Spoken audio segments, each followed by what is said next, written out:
पूर्णमिदं पूर्णात् पूर्णमुदच्यते पूर्णस्य पूर्णमादाय पूर्णमेवावशिष्यते। ओम शांति शांति शांति। नामापिते च मधुरं मधुरं स्वरूपम् कर्मापिते च मधुरं मधुरा स्मृतिश्च बुद्धिं प्रबोधय प्रभो मधुबोधशक्तिं विद्यां प्रयच्छ परमां परिभावयामि। कोमलं कूजयन् वेणुं श्यामलोऽयं कुमारकः वेदवेद्यं परं ब्रह्म भासतां हृदये मम। कूजन्तं राम रामेति मधुरं मधुराक्षरम् आरुह्य कविता शाखां वन्दे वाल्मीकिकोकिलम्। निगमकल्पतरोर्गलितं फलं शुकमुखादमृतद्रवसंयुतं पिबत भागवतं रसमालयं।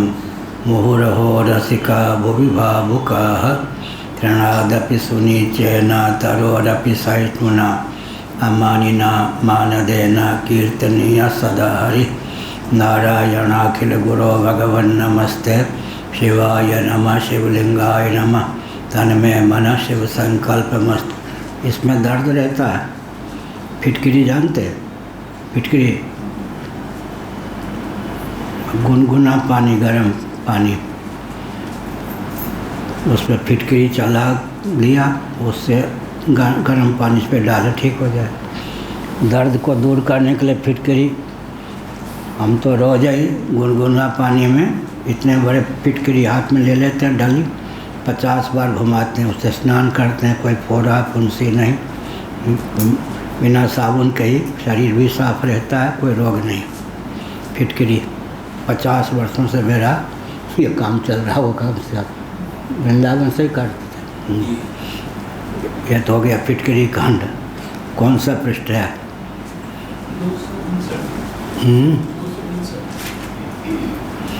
अब शरीर में कहीं घाव वाव हो ना, गरम तवे पे फिटकरी रख दी, फिटकरी पिघल के पानी हो जाती, तवे को उतार लिया, फिटकरी जम जाएगी, खरोंच लिया, उसका इतना चूर्ण ले लिया, पानी पी लिया, अंदर कोई व्रण इत्यादि है, घाव है, वो दूर हो जाता। कम पैसे में सारा काम हो जाता। चलो इतना ही बहुत। कितना? कौन सा? 69 59, ठीक। कौन सी पंक्ति है? 99 यह है, ठीक। ननु एवं शास्त्रोपदेशानर्थक्यम् इति।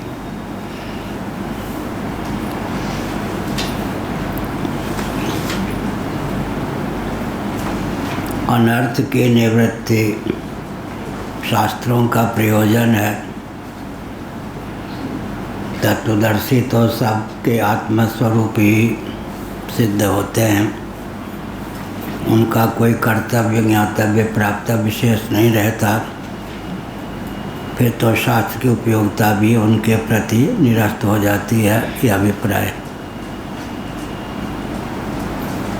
बाढ़मेवं, बहुत अच्छा, तुम्हारे मुँह में घी शक्कर, यह सत्य ही है। तत्वज्ञ के प्रति शास्त्र भी निवृत्त हो जाते हैं, क्योंकि उसे परम फल ब्रह्मात्म तत्व का एकत्व विज्ञान सुलभ रहता है, जिस विज्ञान के प्रभाव से आत्मा की सर्वरूपता को वो समझ लेता है। सर्वाधिष्ठान सर्वोपादान सर्वरूपता के विज्ञान से कृतार्थता हो जाती है। कृतार्थ के प्रति शास्त्र भी निवृत्त हो जाते हैं। वेदा अवेदा भवन्ति, सुसुप्ति में ही वेद अवेद हो जाते हैं। फिर जिसको तत्वज्ञान प्राप्त है उसके लिए तो वेद अवेद हो ही जाते हैं, अर्थात शास्त्रों से भी उसका कोई प्रयोजन नहीं रह जाता। लेकिन संप्रदाय संरक्षण की भावना से, गुरु शिष्य की स्वस्थ परंपरा चलती रहे, इस भावना से बोधोत्तर भी शास्त्रानुशीलन आवश्यक है। तुलसीदास जी ने क्या लिखा? शास्त्र सुचिंतित पुण्य पुण्य चिंतिय। सुचिंतित जो शास्त्र है उसका पुनः पुनः चिंतन करना चाहिए। शास्त्र सुचिंतित पुण्य पुण्य चिंतिय। जैसे भांग को ही बार बार मलते उसको गांजा का रूप प्रदान कर दिया जाता। मैं भांग नहीं पीता, न गांजा का सेवन करता हूँ, लेकिन मुजफ्फरनगर में एक आश्रम में ठहरा था तो पीछे जैसे खिड़की हो बाग था, उसमें भांग के पौध बहुत लगे थे। उधर बहुत भांग होते हैं, मेरठ, मुजफ्फरनगर आदि में, हरिद्वार आदि। एक व्यक्ति भांग के पत्ते को ऐसे ऐसे तोड़ के यूँ करता। तो हमने किससे पूछा कि ये पागल है क्या, क्यों यूँ करता? नहीं, इसी को गांजा बना देते। भावना के प्रगल्भता से भांग ही गांजा का रूप धारण कर ले। दो तम्बाकू खाने वाले थे, मधुबनी से हरपुर गांव की ओर आ रहे थे और दूरी लगभग 6 किलोमीटर 7 किलोमीटर। एक ने कहा कि तम्बाकू खाना है, दूसरे ने कहा ठीक। 3 घंटे तक ऐसे करते रहे, 1.5-2 घंटे तक। उन्होंने कहा ऐसे करने से उसका अंदर का सार प्रकट होता है। हेम्योपैथ की दवा भी तो यही है ना, वस्तु का मंथन करते करते करते करते उसका सारांश आ जाता है। जैसे दही का मंथन करने पर नवनीत मक्खन की प्राप्ति हो जाती, इसी प्रकार शास्त्र सुचिंतित पुण्य पुण्य चिंतिय। सुचिंतित शास्त्र का भी पुनः पुनः चिंतन करना चाहिए। तम्बाकू की क्या औषधि है? हाँ, बहुत से रोग की औषधि है, लेकिन मैं तो पाता नहीं कभी। तम्बाकू है, भांग है, बहुत से रोगों की दवा भी है। दंत पीड़ा को दूर करने के लिए तम्बाकू दवा भी है, व्यसन न हो जाए तो। भांग भी उचित मात्रा में ले तो ठीक नहीं, वो तो ही विजया है उसका नाम। तो भगवत कृपा से भांग तम्बाकू इन सबसे करोड़ों किलोमीटर दूर हो, लेकिन दवा है। दांत की बहुत सी बीमारी की दवा वही है। तो फिर शास्त्र की तो कोई आवश्यकता नहीं रह जाती, तत्व के प्रति उपयोगिता ही निरस्त हो जाती है। बाढ़म कहकर शंकराचार्य ने तथ्य को स्वीकार किया। बाढ़म बढ़िया कहते हो, ठीक कहा तुमने। बाढ़म एवं जैसा तुमने कहा वैसा ही है। अवगते स्तेव अनर्थक्यम। सचमुच में अगर तत्व का अवगम हो गया तब शास्त्रों का निरर्थकता माने प्रयोजन की पूर्ति हो जाने के कारण फिर तत्व के प्रति शास्त्रों की भी सार्थकता नहीं रह जाती। अवगमानर्थक्यम अपि इति चेन्न, इस पर कहा। तब तो तत्व ज्ञान की भी अनर्थता सिद्ध होने लगेगी, अवगम की भी। इसका समाधान करते हैं, ऐसा कहना आपका उचित नहीं। अवगम निवृत्ते दृष्टत्वात्। अवगम जो है तत्वबोध या तत्वज्ञान, अज्ञान रूप निवृत्ति, अज्ञान की निवृत्ति रूप प्रयोजन को साधने में हेतु है, इसलिए उसकी निरर्थकता सिद्ध नहीं होती। तन्निवृत्ते अनुपत्ति एकत्व चेत न, इस पर कहते हैं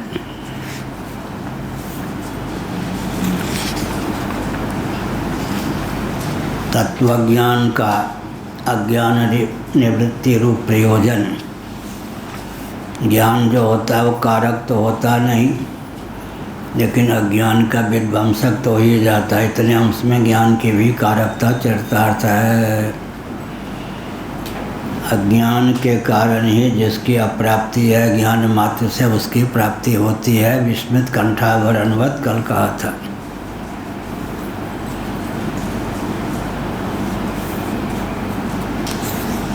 अब कहते हैं तन्निवृत्ते अपि अनुपत्ति एकत्व इति चेत न। एकत्व विज्ञान की भी उपयोगिता निरस्त है, ऐसा नहीं कह सकते। दृष्ट विरोधात का तत्वज्ञान प्राप्त हो जाने पर, तत्व का अधिगम हो जाने पर अविद्या और अविद्या का प्रपंच की निवृत्ति हो जाती है। आत्मा जो कि ब्रह्म स्वरूप है, सर्वात्म भाव संपन्न पहले से ही है, उसका अवगम हो जाने पर कुछ कर्तव्य ज्ञातव्य प्राप्त विशेष नहीं रहता। सर्वात्म भाव की सिद्धि हो जाती है, स्वतः सिद्धि की अनुभूति के फलस्वरूप। दृश्यते एकत्व विज्ञानादेव अनवगम निवृत्ति। अनुभव का अपलाप नहीं कर सकते। एकत्व विज्ञान से ही अनर्थ की निवृत्ति परिलक्षित है। दृश्यते ही एकत्व विज्ञानादेव अनवगम निवृत्ति। अनवगम माने आत्म तत्व का यथावत बोध न होना, यही अनवगम अज्ञान है। तत्व ज्ञान से, एकत्व विज्ञान से उसकी निवृत्ति हो जाती। अब प्रश्न उठता है कि कदाचित कोई आत्मा को ब्रह्म स्वरूप न माने और ब्रह्म को आत्मरूप न माने, ब्रह्म को आत्मरूप न माने तो क्या असंगति होगी। नवारे सर्वस्य कामाय सर्वं प्रियं भवति, आत्मनस्तु कामाय सर्वं प्रियं भवति। इस दृष्टि से आत्मा के अतिरिक्त व्यतिरिक्त, आत्मा से भिन्न अगर हम ब्रह्म को मानेंगे तो पर प्रेमास्पद ब्रह्म सिद्धि नहीं होगा। अगर इष्ट को भी केवल आत्मी मान के छोड़ दें, आत्मा स्वरूप न माने तो इष्ट में भी अपनी अपेक्षा किंचित न्यून प्रीति ही होगी।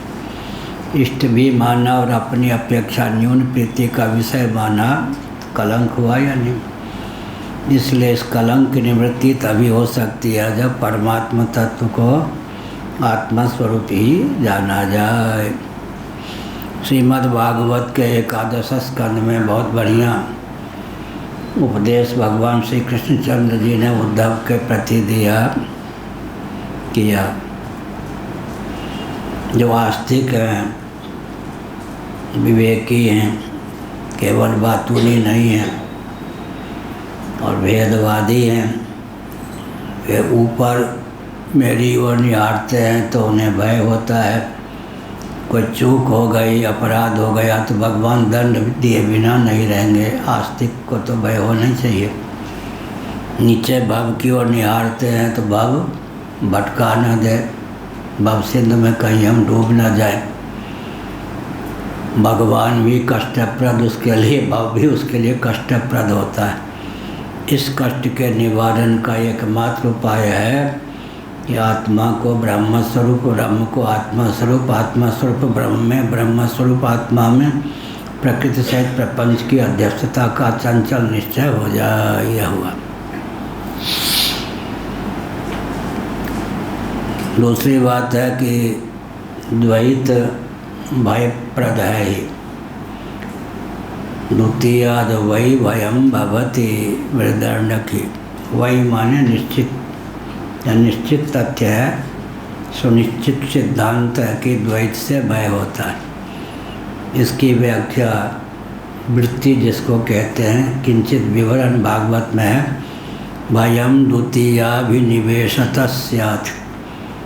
द्वैत अगर अभिनिवेश, द्वैत में अभिनिवेश हो जाए तो भय की प्राप्ति हो जाती। द्वितीयाद वही भयम भवति। इसकी वृत्ति क्या है? भयम द्वितीयाभिनिवेशतः स्यात्। द्वैत में अभिनिवेश हुआ नहीं कि भय हो जाएगा। श्रीमद्भागवत एकादश स्कंद। उस भय की निवृत्ति के लिए और परम प्रेमास्पदता की सिद्धि के लिए आत्मा की ब्रह्मरूपता, ब्रह्म की आत्मरूपता, आत्मस्वरूप ब्रह्म में, ब्रह्मस्वरूप आत्मा में प्रकृति सहित प्रपंच की अध्यक्षता का अचंचल निश्चय आवश्यक है। अधिष्ठान विज्ञान से जिसके मिथ्यात्व का निश्चय होता है उसी को तदध्यस्थ कहते हैं, लेकिन वेदांत प्रस्थान में नैरात्म्यवाद की प्रसक्ति नहीं है। जिसको हम मिथ्या कहते हैं वो वस्तुतः आत्मा स्वरूप होकर ही तो शेष रहता है। रज्जु सर्प मिथ्या है, इसका मतलब रज्जु रूप से ही रज्जु सर्प प्रतिष्ठित रहता है, पृथक से नहीं। तो यहाँ तो ललित है। क्या ललित है? किसी वस्तु के मिथ्यात्व का जो अंकन है वो ललित। कुछ लोगों को भ्रम है कि ब्रह्म सत्यम जगन मिथ्या, यह भगवान शंकराचार्य का वचन है। भगवान शंकराचार्य ने उद्धृत किया है, वचन निरालंबोपनिषद का जीवो ब्रह्म शंकराचार्य ने उद्धृत किया है, शुक्र अश्वोपनिषद का यह वचन। शंकराचार्य के सिद्धांत का खंडन उपनिषद का ही खंडन हो जाता है, वेद का ही खंडन हो जाता है। कोई ऐसा तथ्य उद्भासित नहीं किया शंकराचार्य जी ने जो वेदों में, शास्त्रों में पहले से विद्यमान न हो। बल्कि पूज्य स्वामी अखंडानंद जी महाराज एक बहुत अच्छा भाव व्यक्त करते थे। सभी भाव उनके अच्छे थे, लेकिन बहुत अच्छा।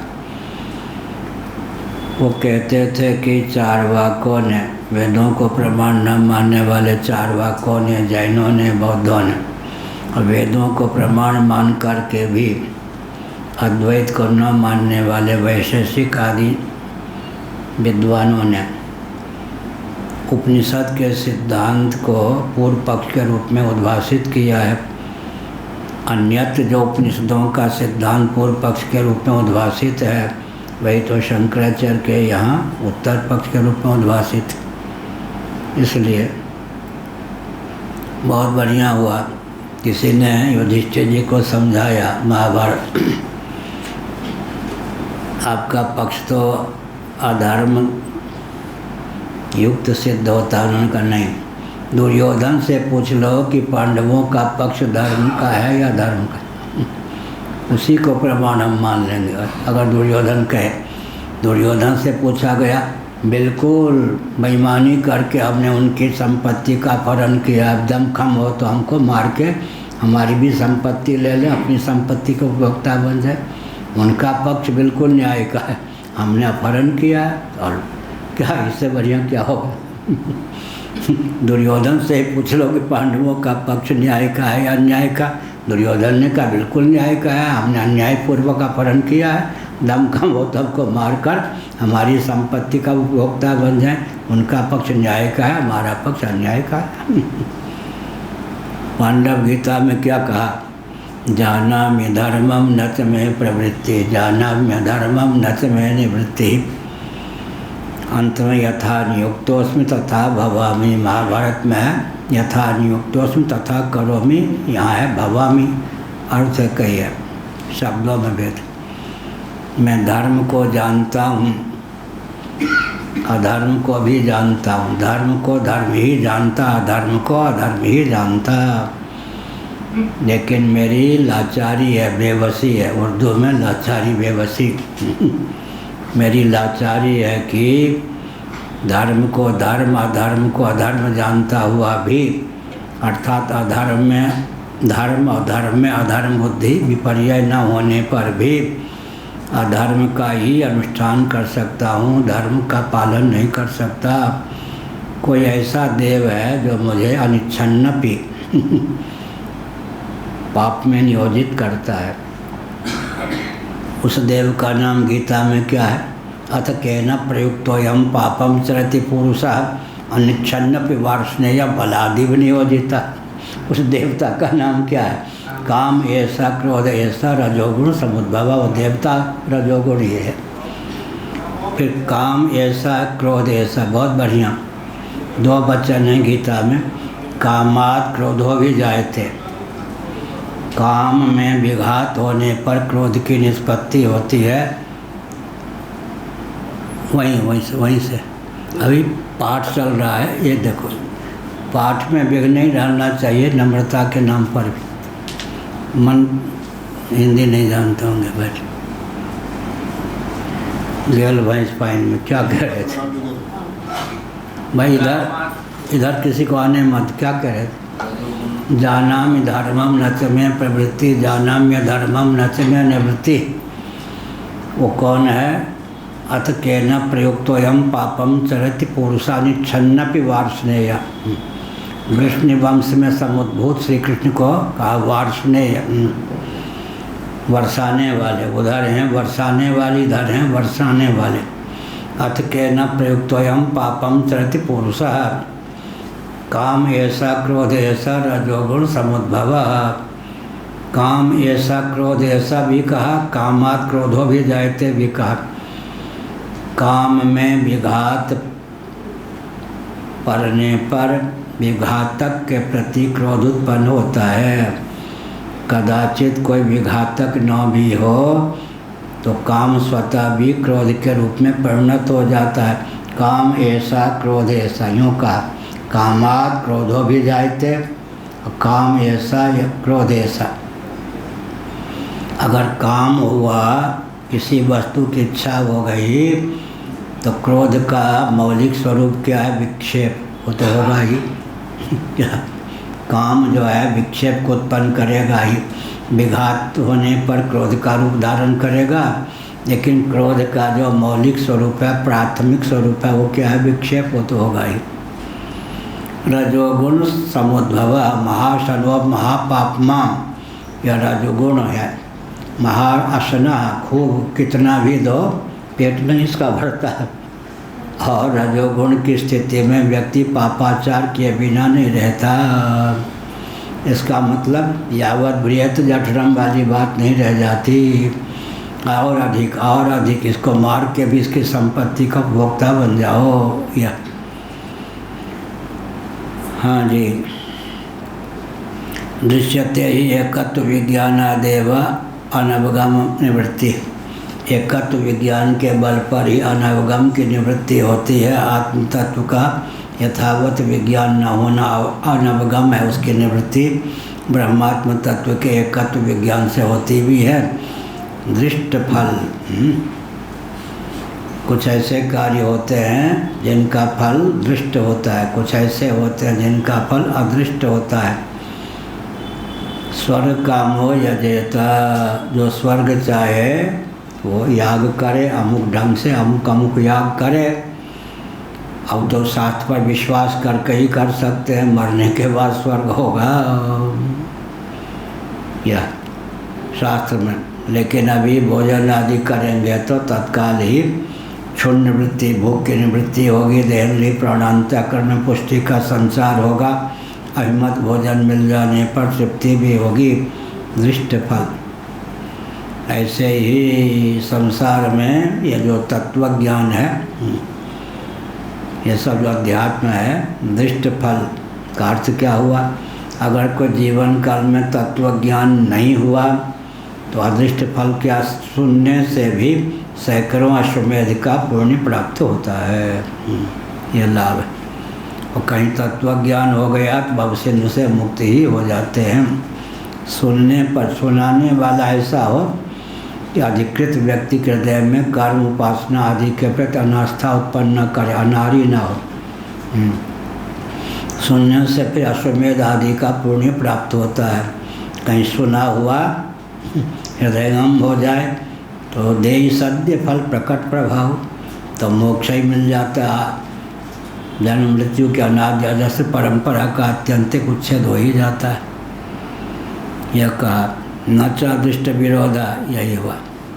न दृश्यमानापि अनुपन्नम इति ब्रह्मत्व दृष्ट विरोधा स्यात्। ठीक है, अनुभव में आता है, अवगम से क्या होता है? अनर्थ की निवृत्ति हो जाती है, तो उसकी भी प्रामाणिकता निरस्त हो सकती है। कहते नहीं, दृश्यमान अपि अनुपन्नम, दिखाई पढ़ने वाला, अनुभूत होने वाला भी असिद्ध है, ऐसा नहीं कह सकते। ऐसा कहेंगे तो बुर्बता है कहने वाले के जीवन में, या कहने से दृष्ट विरोधस्यात्। शंकराचार्य इसका बहुत ध्यान रखते हैं। दृष्ट विरोध नहीं होना चाहिए। अगर हमको सर्प दिख रहा है, वास्तव में सर्प नहीं है, तो ये नहीं कह सकते कि सर्प है, दिखता ही नहीं है, तो झूठ हुआ। वो रज्जु सर्प है, उसकी सत्ता माननी पड़ेगी। क्या उसकी सत्ता माननी पड़ेगी? है तो सत्ता माननी पड़ेगी। अब वो प्रातिभाषिक की सत्ता है, व्यावहारिक की सत्ता है, पारमार्थिक की सत्ता है, वो बात अलग है। कोई वस्तु है ही नहीं। नूधो निर्गुण कौन देश को वासी। गोपियों ने कहा, सूरदास जी ने लिखा, निर्गुण कौन देश को वासी। बढ़िया। ओधो मन न होय दसवेश। अब मैं निर्गुण में कहाँ से लगाऊं मन को? एक हुतो सो गयो श्याम सन को आराधे ईश। तुम्हारे ईश्वर की उपासना कौन करे? को आराधे ईश, या तो सत्ता को स्वीकार की। ओधो फिर क्या कहा, निर्गुण कौन देश को वासी। या अगर सगुण के मूल में सगुण नहीं मानेंगे तो कौन सा दोष प्राप्त होगा? वदतो व्याघात। क्या सगुण के मूल में सगुण नहीं मानेंगे तो वदतो व्याघात दोष। गुण का आश्रय गुण को मानेंगे, गुण का आश्रय सगुण को मानेंगे तो अभी गुण का आश्रय गुण ही हुआ। सगुण में गुण है या नहीं?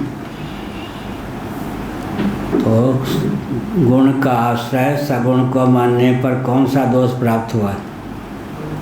हाँ, वदतो व्याघात। गुण का आश्रय निर्गुण को न मानने पर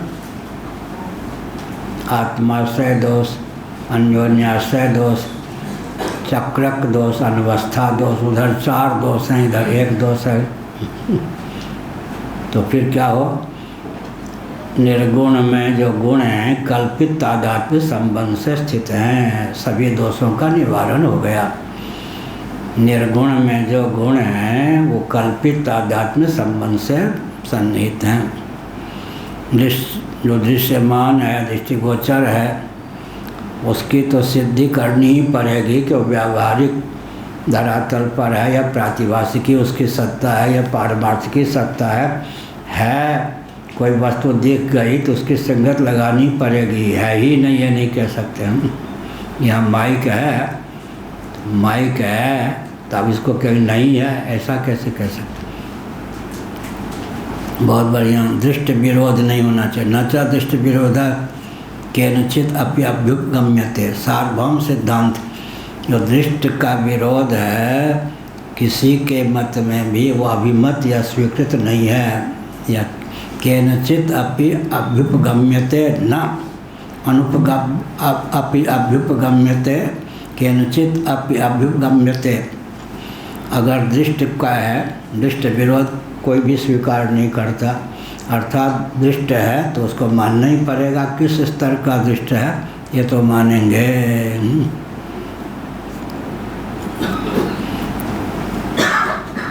न च दृष्टे अनुपन्नम नाम दृष्टत्वादेव। यह बहुत बढ़िया कहा। न च दृष्टे अनुपन्नम नाम दृष्टत्वादेव। दृष्ट जो है उसको अनुपन्न कह नहीं सकते, क्योंकि दृष्ट होने के कारण उपपन्न है ही यह हुआ। दृष्ट विरोध को कोई भी नहीं मानता। सार्वभौम सिद्धांत है यह। कोई भी वस्तु अगर अनुभूत होती है तो उसको असिद्ध नहीं कह सकते।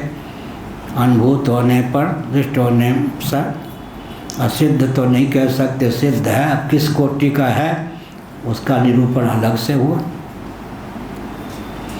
दर्शनानुपत्ति रीति चेत तत्राप्येष युक्ति। अपर यह कहें दर्शन की अनुपत्ति है, दर्शन की अनुपत्ति माने सिद्धि हो सकती है, तो समान वाच्य युक्ति से जिस दोष की हमने उद्भावना की वह दोष वह भी प्रसक्त है ही। यह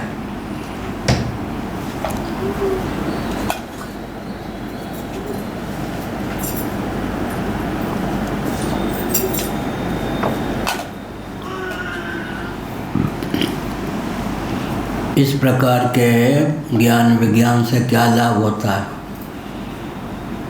विद्यते हृदय ग्रंथि छिद्यन्ते सर्व संशया क्षीयन्ते चास्य कर्माणि तस्मिन् दृष्टे परावरे। हृदय ग्रंथि का जड़ ग्रंथि का भेदन हो जाता है। क्षीयन्ते जितने भी कर्म सबका अपनोदन हो जाता है। तस्मिन् दृष्टे परावरे, परावर का अर्थ क्या हुआ? तुलसीदास ने क्या लिखा? पुरुष परावर नाथ। परावर का अर्थ दो होता है, पर और अवर। पर भी जिस विज्ञान से अवरता को प्राप्त हो जाए परावर। परावर पुरुष परावर नाथ।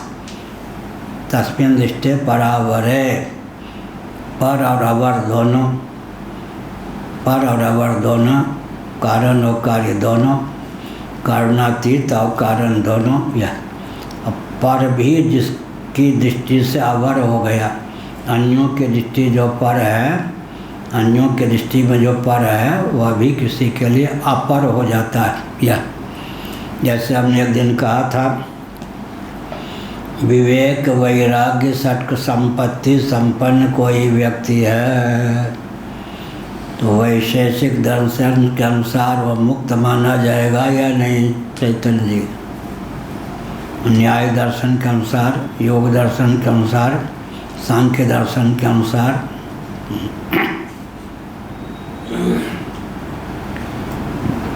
पूर्व मीमांसा का नाम इसलिए नहीं है, कर्म का प्रस्थान है, धर्म का प्रस्थान। विवेक वैराग्य षट्क संपत्ति जो संपन्न व्यक्ति है, अन्यों के यहाँ कृतार्थ है। हमारे यहाँ अगर मोक्षा नहीं है तो प्रतिबद्धता है उसके जीवन में। तो हमारे यहाँ जो साधन चतुष्टय संपन्नता है, अपूर्वता हो गई या नहीं? क्या अपूर्वता हो गई? मोक्षा वहीं क्या कहा? मोक्षा अगर नहीं है तो विवेक वैराग्य षट् संपत्ति संपन्न होने पर भी जीवन में प्रतिबद्धता है। औरों के यहाँ विवेक वैराग्य षट् संपत्ति संपन्न हो गए तो मुक्त हो गए, प्रमाण पत्र ले लीजिए, आप जीवन मुक्त। या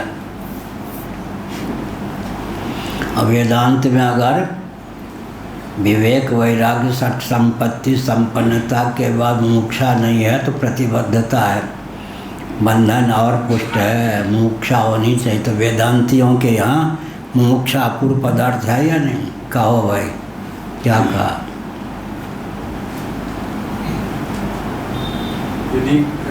यदि कोई विवेक वैराग्य और षट्क संपत्ति से युक्त है तो वह न्याय दर्शन, वैशेषिक दर्शन, सांख्य और योग दर्शन के अनुसार तो जीवन मुक्त है, परंतु यदि उसको अभी तक मोक्षा नहीं है तो वह वेदांत दर्शन के अनुसार अभी भी अकृतार्थ है। ठीक, बहुत अच्छा। औरों के यहाँ कृतार्थ, यहाँ प्रतिबद्ध उनकी कृतार्थता भी यहाँ पर अगर मोक्षा नहीं है तो प्रतिबद्धता, प्रतिबंध से युक्त है, प्रतिबंध से युक्त ही है। इसलिए अपने को कृतार्थ मान लिया उन्होंने, तो अप्राप्त भूमि में प्राप्त का क्या हो गया? विभ्रम हो गया। दो प्रकार से प्राण की महिमा का वर्णन सुना देवर्षि नारद जी ने छांदोग्य उपनिषद। प्राण की महिमा का सनत सुजाती सनत कुमार से वर्णन सुना, वह कि इससे बढ़कर तो कोई और तत्व नहीं हो सकता, अपने को कृतार्थ मान लिया। अब जिज्ञासा ही बंद, कृतार्थ ही हो गया तो जिज्ञासा क्या? सनत कुमार ने सोचा कि यह तो अप्राप्त भूमि में ही प्राप्तता के विभ्रम से युक्त हो गए, लेकिन बोलने में शिष्टाचार ना, तो मूर्ख हो, ये सब कहना फालतू बात है ना। क्या कहा? जिनको परम तत्व की जिज्ञासा हो वे प्राण के स्वरूप को समझकर ही उपरामता का परिचय न दें। विचारकों की दृष्टि में प्राण से भी कोई उत्कृष्ट तत्व है, उसकी उनको जिज्ञासा करनी चाहिए। मूर्ख कहीं के ये सब जो शब्दावली है ना, बहुत गंवार, कितना बढ़िया शिष्ट शब्द का। नारद जी समझ गए, उन्होंने कहा भगवान मुझे अप्राप्त भूमि में कृतार्थता का विभ्रम हो गया था, प्राण से भी कोई उत्कृष्ट तत्व है तो उसका उपदेश कीजिए। और एक होता है परिपूर्ण भूमि में अपूर्णता का विभ्रम, अप्राप्त भूमि में प्राप्ति का विभ्रम, एक होता है परिपूर्ण भूमि में क्या है अकृतार्थता का विभ्रम।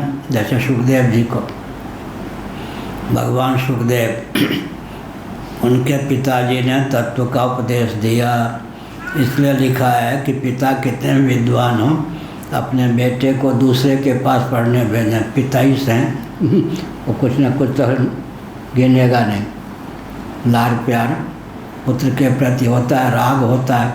एक दिन में इतना पाठ पढ़ा दो कि एक ही दिन में व्याकरणाचार्य हो जाए। पिता में ये व्यामोह होता है, पुत्र में ये होता पिता ही तो है। सुखदेव जी कृतार्थ हो गए थे, लेकिन पिता से कहा और कुछ उनका जो बताया या परिपूर्ण से पर कोई तत्व नहीं है। ऐसे मुँह लटका लिया सुखदेव जी ने। तो कहाँ बद्री वन, व्यास बद्री वन क्या हुआ, वहाँ रहते थे। कहा ठीक है, तो जनक जी के पास जाकर इससे आगे की जिज्ञासा व्यक्त करना। लेकिन सुखदेव तुम सिद्ध हो, नभो मार्ग से भी उड़ान भर के जा सकते हो, परंतु गुरु के पास क्या तपस्वी की गति होती है। नभो मार्ग से पैदल चलते चलते कंदमूल फल खाते खाते वहाँ तक पहुँचो। जनक जी के यहाँ जो आगे का तत्व है उसका ज्ञान प्राप्त होगा। जनक जी के द्वारपालों ने कहा कि आपके गुरुदेव व्यास जी के सुपुत्र आए। अच्छा, गुरुपुत्र आए हैं, स्वागत की तैयारी करो। वो कहते स्वागत नहीं चाहिए, मैं जिज्ञास होकर आया हूँ। जिज्ञास होकर आया हो तो परीक्षा ले लो फिर तो क्या, गुरुपुत्र के रूप में आए हैं, केवल ब्राह्मण के रूप में तो स्वागत करो, सम्मान करो। आएंगे मैं उठ के खड़ा होऊंगा, अगवानी करूंगा। और जिज्ञास के रूप में आए हैं तब तो शिष्य के साथ जैसा व्यवहार, भविष्य गति से शिष्य के पर जैसा व्यवहार होना चाहिए वैसा करो। परीक्षा ले लो कि अधिकृत हैं या नहीं। सुंदरियों को लगा दिया खान पान की सामग्री से भरपूर, जगह जगह स्वागत, बैंड बाजा, क्या क्या जय हो जय हो जय हो। हाँ एक हमारे शिष्य प्रवर ब्रह्मचारी, कोई नाम नहीं लूँगा, जीवित हैं, अच्छे हैं, गोवंश का पालन करते हैं, ब्राह्मणों का पोषण करते हैं। प्रयाग में माघ महीने में होता तो 5-7 अपने शिष्यों को लेकर ब्रह्मचारी जी महाराज की जय, ब्रह्मचारी जी महाराज की जय, ब्रह्मचारी जी महाराज की जय। इसके बाद मंच पे आके आते तो कोई उनका चेला जो था आसन बिछाता, बैठ जाते। जब वो देखते कि मैं प्रशंसा ही नहीं कर रहा हूँ, उठ के भाग जाते। कई पैतरा उन्होंने बदला जब देखा कि हमारे गुरुजी हमको सिद्ध मानते ही नहीं तो फिर उन्होंने प्रचार शुरू कर दिया, भले ही पुरी के शंकराचार्य गुरुजी हों, लेकिन वास्तव में सिद्ध तो हमारे गुरुजी ब्रह्मचारी जी हैं। उसका भी कोई प्रभाव नहीं पड़ा क्या, तो चेलों के बनाए हुए सिद्ध, चेलियों के बनाए हुए सिद्ध जो है यमराज की एक घुड़की पर ही सब सिद्धि खत्म हो जाती है काल का एक झटका लगने पर सारी सिद्धि चौपट हो जाती है। आजकल कितना सावधान रहना चाहिए। चेले भी गुरु के गुरु बन के रहना चाहते, ये सब नहीं, ऐसे हैं बहुत ये सब। तो देखा कि अब दाल नहीं गल रही है, तो अभी भी वो दूरी बना के रखते हैं, क्योंकि बहुत अच्छा काम करते हैं, लेकिन ये पाठ इत्यादि से ज्ञान विज्ञान से परहेज है। थोड़ा विचार करना चाहिए। परोपकार का बहुत महत्व है, गौ सेवा का महत्व है, संत सेवा का महत्व है, ब्राह्मणों के पोषण का महत्व है, लेकिन यह जो पाठ चल रहा है इसको महत्व नहीं देंगे तो बुरा न मानो होली है। 1 अरब वर्ष बाद भी इस ज्ञान को प्राप्त किए बिना मुक्त नहीं होंगे, इतना बड़ा ज्ञान है। 1 अरब वर्ष बाद भी अगर कल्याण होगा तो इसी ज्ञान से होगा। इतना महत्व इस ज्ञान को देना चाहिए, फालतू नहीं है ना क्या।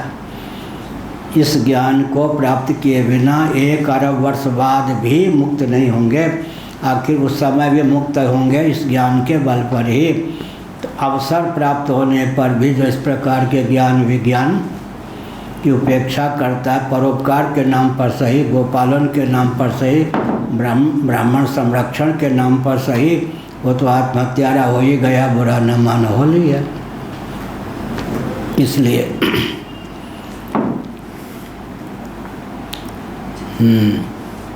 न च दृष्टे अनुपन्नम नाम दृष्टत्वादेव, जो कुछ दृष्ट है अनुपन्न नहीं है, दृष्ट है, दृष्टिगोचर है, तो उसकी संगत लगाइए। है ही नहीं, दिखाई ही नहीं पड़ता है तो झूठ हुआ। दृष्ट है, दृष्टिगोचर है तो अनुपन्न नहीं है, सिद्ध ही है। सिद्ध है तो किस कोटि का सिद्ध है? प्रातिभाषिक कोटि का, व्यावहारिक कोटि का, पारमार्थिक कोटि का। इसकी बात अलग है, लेकिन दृष्ट है तो अनुपन्न नहीं है। दर्शनानुपत्ति रीति चेत तत्राप्येवं तत्राप्यैसा, हाँ ऐसा एवं युक्ति। अगर कहें कि दर्शन युक्ति विरुद्ध होने पर दर्शन की भी अनुपत्ति हो सकती है, तो कहते नहीं, उसमें भी यही युक्ति है। दर्शन की अनुपत्ति नहीं हो सकती। दर्शन है तो सम्मुख पदार्थ, दृष्टिगोचर पदार्थ है ही, उसका अपलाप नहीं कर सकते। अब आप विचार कीजिए किस कोटि का है, वो अलग बात है। पुण्यो वै पुण्यन कर्मणा भवति। यह जो पुरुष है, व्यक्ति है, मनुष्य है, पुण्य कर्म से पुण्यात्मा होता है, बात ठीक ही है। पुण्य कर्म करेंगे तभी पुण्यात्मा होंगे, और बहुत बढ़िया पाप करेंगे तो पापात्मा, पुण्य करेंगे तो पुण्यात्मा। आत्मा तो है ही अनुगत, लेकिन पाप के योग से पापात्मा नाम, और महानता के योग से महात्मा नाम, ये अपुण्य के योग से पुण्यात्मा नाम। पुण्य कर्म से पुण्यन कर्मणा भवति पुण्य है। पुण्य कर्म से पुण्यात्मा होता, स्वयं पुण्य हो जाता। जब पुण्य कर्म का अनुष्ठान करता है स्वयं पुण्य हो जाता है, माने क्या हुआ? धर्मात्मा। पुण्यो वही पुण्यन कर्मणा भवति, स्वयं पुण्य हो जाता है। पुण्य का अनुष्ठान करेंगे तो पुण्य स्वरूप ही हो जाएंगे। धर्म का अनुष्ठान करेंगे तो धर्मात्मा होंगे। इसका अर्थ क्या है? धर्म स्वरूप ही हो जाएंगे। धर्मात्मा का अर्थ क्या हुआ?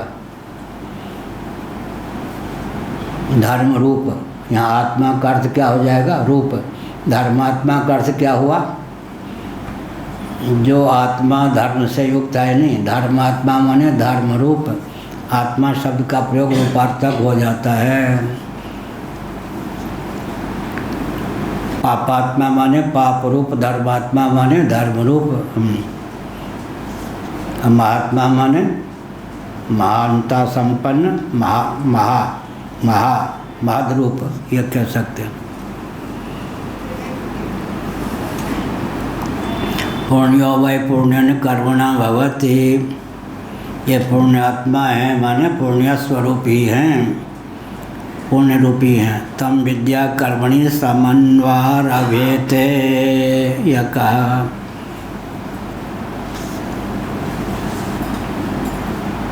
यह विद्या और कर्म दोनों से युक्त होता है। इसके साथ ज्ञान और कर्म, विद्या माने ज्ञान और कर्म, ये हुआ। विद्या कर्मणि द्विवचन जाता है। यहाँ से अगर कोई व्यक्ति शरीर छोड़ेगा तो क्या है, विद्या माने उपासना और कर्म की पूंजी लेकर जाएगा। लभते पौर्वदैहिकम, इस मार्ग पर जितना चल पड़े, करोड़ों रुपये इकट्ठा करके अगर मर गए तो मरने के बाद करोड़पति होकर ही जन्म लेंगे, यह नहीं कह सकते। लेकिन धर्म के मार्ग पर, भक्ति के मार्ग पर, ज्ञान के मार्ग पर जितना चल चुके, पूर्णता न भी प्राप्त हुई, शरीर छोड़ा, उतनी पूंजी लेकर ही जन्म लेंगे। हुआ या नहीं? इसकी विशेषता हुई या नहीं? एक पुष्पा दीक्षित हैं, अब आना जाना बंद कर दिया क्योंकि ख्याति हो गई कि व्याकरण की विदुषी। पहले तो बहुत विनम्रतापूर्वक आती थी, अब तो बुलाने पे भी नहीं आते। बुलाएंगे भी हम आगे क्यों? ऐसा आवत अति कठिनाई, राम कृपा बिन आई न जाइए। व्याकरण प्रतिबंध हो गए। व्याकरण हो गया, वो तो व्याकरण ही प्रतिबंध हो गया। व्याकरण से ही ब्याह हो गया। व्याकरण ही प्रतिबंध हो गया। बहुत विकट बात। क्या यहाँ आने में कई प्रतिबंध होते हैं नहीं। गृह कारज नाना जंजाला ते अति दुर्गम शैल विशाला। दूसरी बात है, सबसे अधिक विद्या का गुमान, अहंकार, इस क्षेत्र में आना बड़ा कठिन है। यहाँ आना बहुत कठिन। तो क्या सार हुआ? यह हुआ। तो हमने संकेत किया तो चौंक गई थी। हमने कहा सुनो, कोई व्याकरण अनादिकाल से यहाँ जितने व्यक्ति हैं, यहीं की बात पहले कर, जितने व्यक्ति हैं कोई कह सकते हैं अनादिकाल से कभी व्याकरण साहित्य इत्यादि के विद्वान नहीं रहेंगे? क्या कोई कह सकता है? अनादिकाल से पूर्व जन्मों की बात है, अरबों जन्म व्यतीत हो गए, कभी व्याकरण साहित्य इत्यादि के दिग्गज विद्वान नहीं रहेंगे? कोई कह सकता है क्या? क्या साथ गया? यही भक्ति बीज विनशय नहीं, तुलसीदास ने लिखा। ये जो है, इस मार्ग पर जो चलेंगे, जैसे यात्रा करते करते किसी वृक्ष के नीचे सो गए, उसके बाद नींद टूटने पर जहाँ तक की यात्रा हो गई थी वो फिर करने की आवश्यकता नहीं है। नहीं तो व्याकरण इत्यादि का अध्ययन बहुत आवश्यक है, परंतु आपको विसर्जनिया नाम कंठा फिर याद करो और यूं फिर याद करो।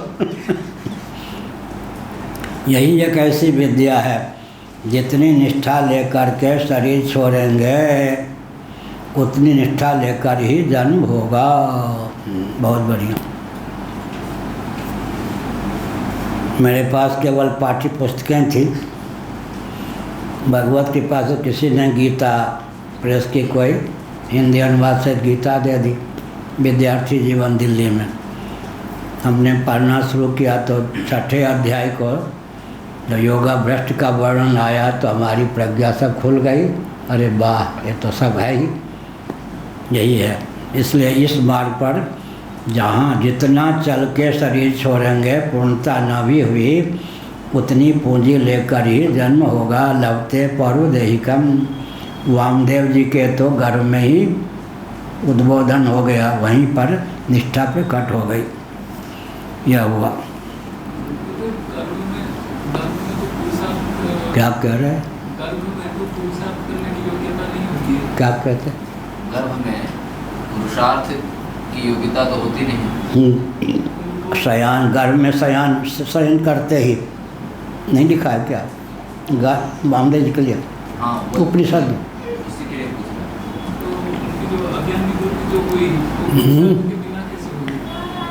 जित प्रारब्ध के योग से मान लीजिए अमुक कर्म ने अंतर्यामी सच्चिदानंद स्वरूप सर्वेश्वर की प्रेरणा से फल देना प्रारंभ किया। इस कर्म के फलस्वरूप या इन कर्मों के फलस्वरूप इस जीव को कल्पना कीजिए 74 जन्म प्राप्त हो। अब वो 74 जन्म कल्पना कीजिए, मनुष्य के शरीर 74 प्राप्त हों क्रम से। उनमें जो प्रयास करेगा 73 जन्मों तक वो नष्ट नहीं होगा, लेकिन पूर्ण ज्ञान के रूप में फलीभूत नहीं होगा। 74वां चाहे माँ के पेट में आ गए, 74वां तो सिद्ध हो गया ना। क्यों? हम जो मनुष्य इत्यादि हैं और पशु ही पहले पिता के घर में आते हैं, फिर माता के घर में आते हैं। क्या? पंचाग्नि विद्या। पहले पिता के घर में आते हैं, पिता के घर के बाद माता के घर में जाते हैं। तो माता के घर में भी वो प्रज्ञा, चूँकि जितना प्रतिबंध था, अंतिम शरीर है वह, उन कर्मों के फलस्वरूप अंतिम स्वरूप है। तो जो ज्ञान विज्ञान की ओर जितना चल पड़े उसकी स्मृति माँ के घर में भी हो सकती है, किसी किसी को होती है। जैसे और गरुड़ पुराण देखिए, श्रीमद् भागवत का अध्ययन कीजिए। जीव भगवान से प्रार्थना करता, उदर दरी से अगर आपने कल कुशल निकाल दिया, हे प्रभो डटकर आपका ही भजन करूँगा। अब कौन सी भाषा होती है जिससे प्रार्थना करता? क्या है या नहीं? गर्भोपनिषद और भी गरुड़ पुराण इत्यादि। जीव जो है माँ के पेट में कष्ट पाता, भयंकर कष्ट, भयंकर कष्ट पाता, उदर दरी में कष्ट पाता। उस समय प्रार्थना करता है, हे प्रभु इस उदर दरी से अगर कल कुशल निकाल दिया आपने तो बस आपका ही भजन करूँगा। प्रार्थना करता है। किस भाषा का बल होता है? हमने एक दिन बताया था, 2-3 दिन पहले हम पलने पर होते थे, इस जीवन की बात है। 4 काली काली सूरत वाली, विकराल आँखों वाली, दांत वाली, काली काली साड़ी पहने, चमकते हुए तलवार को लेकर एक साथ पलने पर मैं होता तो बाजार देती, मैं चीत्कार करता। अब पालने वाली माताओं पर क्या प्रभाव पड़ता वो जाने, उन्हें कहीं पूछा भी नहीं। लेकिन एक दिन पलने पर ही अबोध हुआ, अगर मैं कटने वाला कोई तत्व होता तो पहले दिन के वार में ही मर गया होता, कट गया होता। इसलिए मैं कोई ऐसा तत्व हूँ कि मरने वाला कटने वाला नहीं हूँ। ये हो गया। उसके बाद घटना बंद हो गई। तो भगवान ने उन देवियों के माध्यम से ही यातना देकर इस ज्ञान को प्रकट किया या नहीं? एक बार अब तक की हालत में जैसे मरणासन व्यक्ति को प्रांगण में लाकर तुलसी के वृक्ष के पौध के समीप रख दिया गया। अब वो माताएं कहें सब बस 1-2 मिनट के अतिथि हैं, इतने समय के लिए आए थे, रोकर दर्शन कर लो भाई, और क्या करें हम। छाती पीट के माताएं रोक रही थी और मैं सुन रहा था, लेकिन बेहोश की दशा में। वहाँ भी हुआ कि मैं ऐसा कोई तत्व हूँ कि मरने वाला नहीं। उठ के बैठ गया, सबको डर भी लगा मरणासन अभी था, उठ के बैठ गया। इसलिए भगवान जो ज्ञान देते हैं प्रयोग करा के भी देते हैं। आपका क्या प्रश्न था? वामदेव जी घर में ही उनको प्रतिबंध हट गया। इतने जन्म का प्रतिबंध अंतिम जन्म था। गीता में नहीं लिखा, बहुनाम जन्मना मनते ज्ञानवान माम प्रपद्यते। बहुनाम माने अमुक प्रारब्ध के फलस्वरूप, जितना अमुक कर्म के फलस्वरूप जितना जन्म होना है, उन जन्मों में अंतिम जन्म के पहले जो साधन भजन करेंगे उसमें पूर्ण कृतार्थता की प्राप्ति नहीं होगी, लेकिन अंतिम जन्म में हो जाएगी, चाहे वो गर्भ में ही क्यों ना हो जाए, वामदेव जी की तरह, या गर्भ के बाहर हो जाए या पलने पर हो जाए। तुम्हारी उपस्थिति मालूम है। तम विद्या कर्मणि समन्वयते, यह कहा। विद्या और कर्म जाता है। जब व्यक्ति देहत्याग के बाद देहत्याग करता है, साथ में क्या जाए? विद्या और कर्म। विद्या माने देवतोपासना और कर्म। पाप तो जाता ही है, लेकिन ये जो साधक की बात चली, तो साधन पथ पर अग्रसर है, वह अगर देहत्याग करता है, पूर्णता की प्राप्ति जीवन में न भी हुई, तो विद्या और कर्म। विद्या का अर्थ है यहाँ पर देवतोपासना, और कर्म, ये 2 पूंजी साथ में जाते हैं। जितनी विद्या जितना कर्म कर चुका पुण्य, जितनी विद्या है, जितनी इतना कर्म है, पुण्य है, उसकी पूंजी लेकर ही उत्क्रमण करता है। देह त्याग के बाद उसका गमन होता है। मनता बोधा कर्ता विज्ञान आत्मा पुरुषः, इसी प्रकार है या जो विज्ञान आत्मा पुरुष है वह मनता भी है। मति के योग से क्या नाम हो गया? मनता। बुद्धि के योग से नाम हो गया बोधा। चिदाभास के योग से नाम हो गया कर्ता।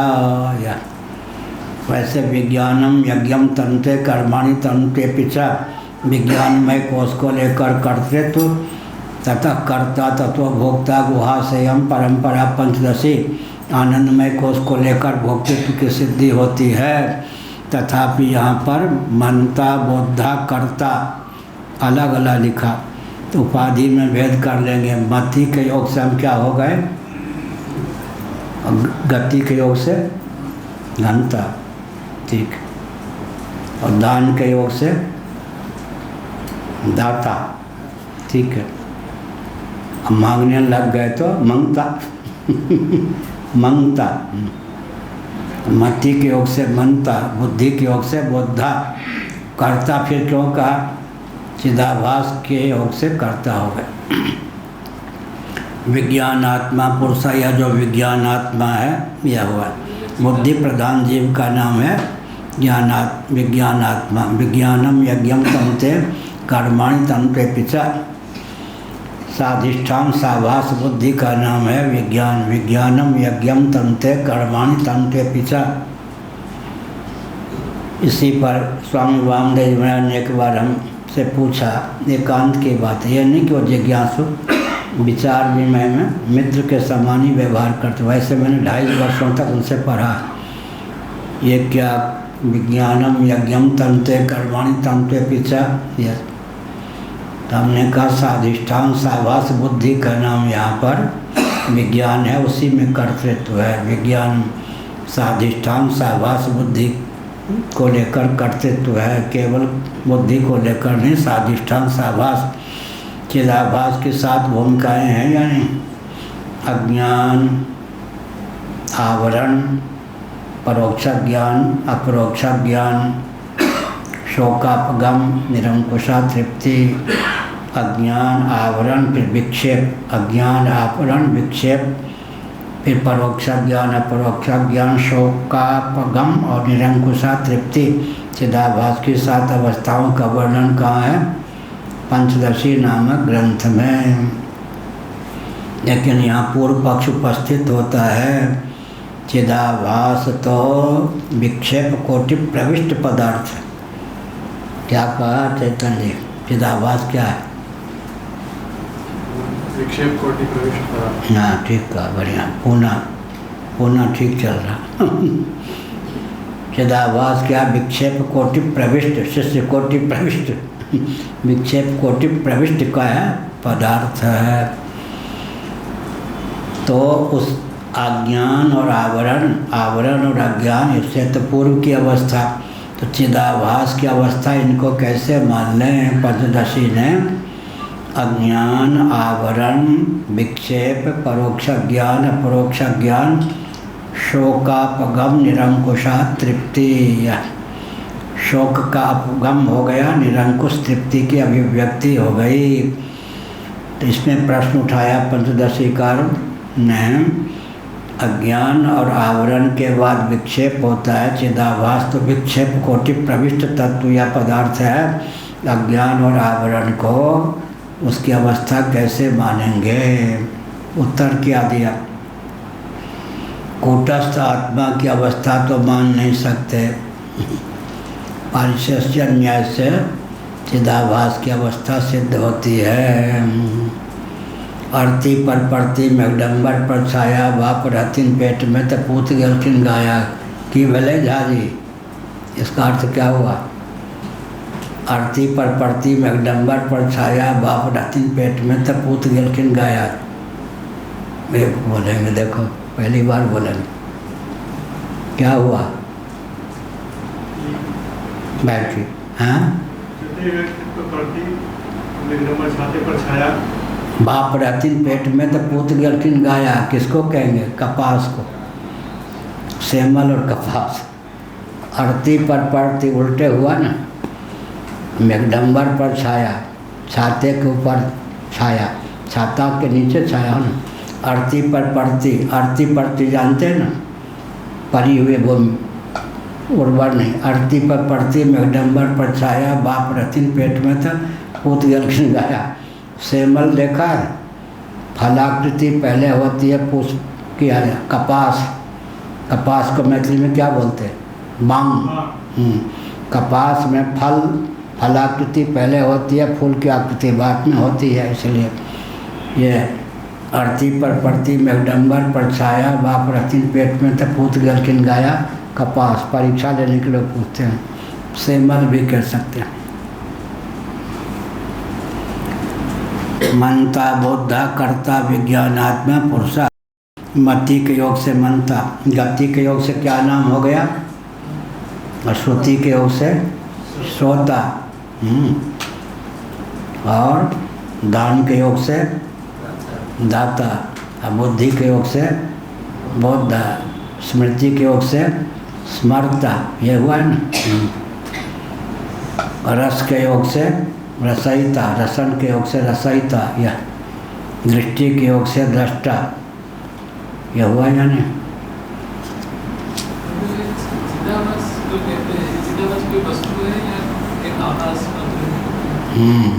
चिदाभास माने चित्त सरीखा परिलक्षित होने पर भी चित्त के लक्षण से जो रहित हो। चिदाभास कोई बंध्यापुत्र के समान थोड़े है।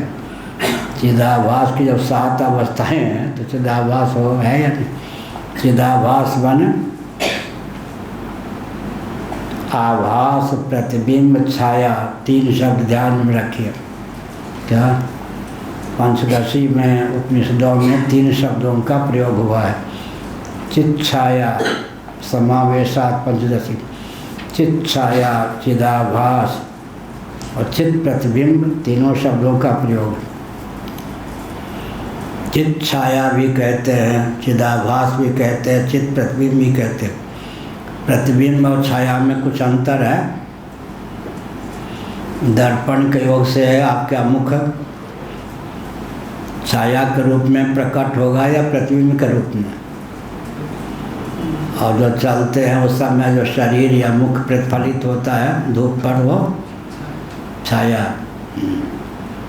छाया, प्रतिबिंब और क्या कहा था हमने? आभास।